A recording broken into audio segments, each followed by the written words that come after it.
দ্বিতীয় নন্দীগ্রাম হতে চলেছে। হ্যাঁ, বশ্যতা বিরোধী সংগ্রাম। এখানে নন্দীগ্রামে যেগুলো ছিল সবগুলোই আছে। ওখানে ল্যান্ড অ্যাকুইজিশন দিয়ে শুরু হয়েছিল।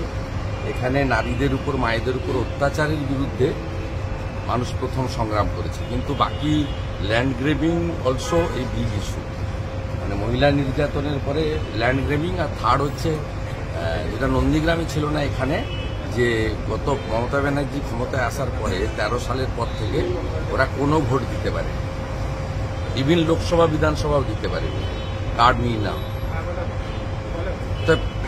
ভোট লুট, গণতন্ত্র হত্যা, নারী নির্যাতন সীমাহীন, আর জমি দখল, তিনটে বিগ ইস্যুর উপরে বশ্যতা বিরোধী সংগ্রাম হচ্ছে। আর মানুষ বিজেপিকে ভরসা করছে।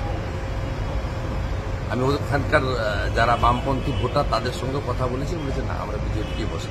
ও সেদিন তো আপনারা দেখেছেন বৃন্দা করাতে তো হাইকোর্টের পারমিশন লাগেনি, যেহেতু সিপিআইএম করেন, সেটিংটা আছে। তা বৃন্দা করাতরা ছিলেন, আমিও ছিলাম। মানুষ কাকে গ্রহণ করেছেন আমরা তো গিয়ে অর্গানাইজ কেউ করতে পারিনি। সেদিন প্রথম ঢুকেছি। সেদিন চোখের সামনে, ক্যামেরার সামনে, ছবির সামনে সবাই দেখেছে যে মানুষ কাকে ভরসা করছে। নরেন্দ্র মোদীজিকে ভরসা করছে, তার সৈনিকদের ভরসা করছে। শিখদের কিন্তু আপনার